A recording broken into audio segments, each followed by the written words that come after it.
morning. I only heard half the crowd.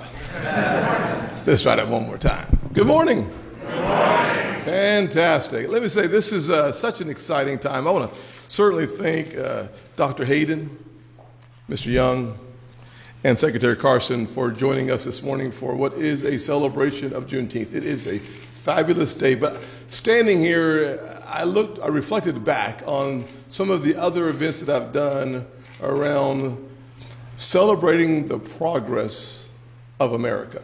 And I think back to about 8 or 9 years ago when I actually hosted a group of African American leaders and police officers to talk about what so many folks had experienced at the time and continues to experience at times even to this day, driving while black. And this important concept that we want Lady Justice to wear a blindfold so that we are enforcing the laws of our country and not looking at the people that we are enforcing the laws against. I think back to the time then when I started the HBCU fly-ins 8 years ago.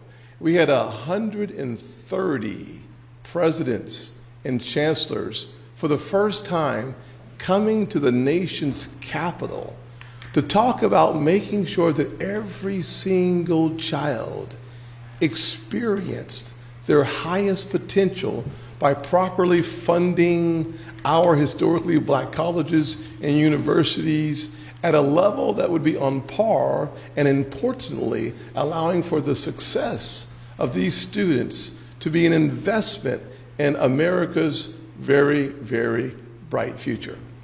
I think about one of the Black History Month events that I did when I had 5, at the time we only had 9 African American senators in the history of the country. 6 were living at that time.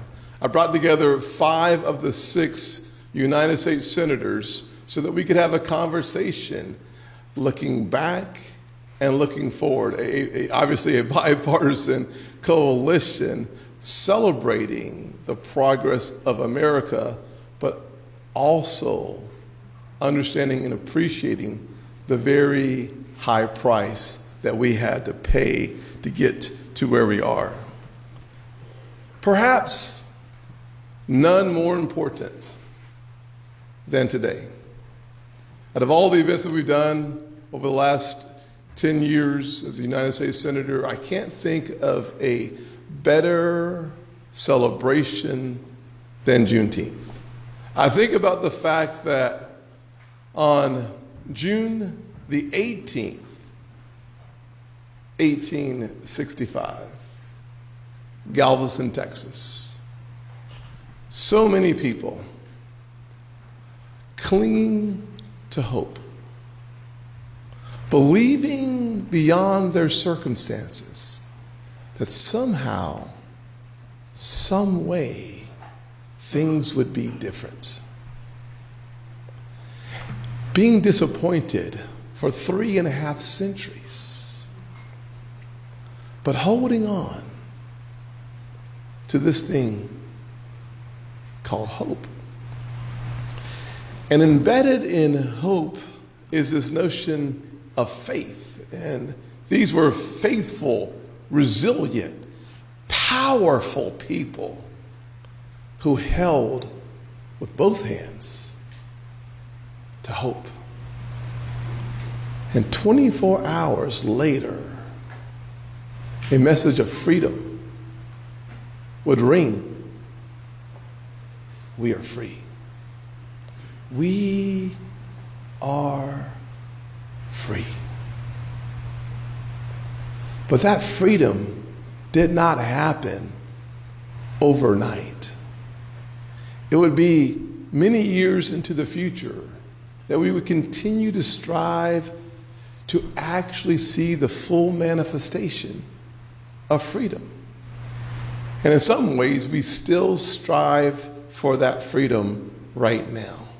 But I look back at my own family's history and see how far we have come. I remember my grandfather sitting there with me, who passed away in 2016. I remember vividly him sitting there and telling me his life journey as a African American born in 1921, Deep South, in a little town, Sally, South Carolina. By the time he was in the third grade, there was no need for an educated black boy. Pick cotton, and that's your life. He lived long enough, believed strong enough, that one day he would see his grandson pick out a seat in Congress.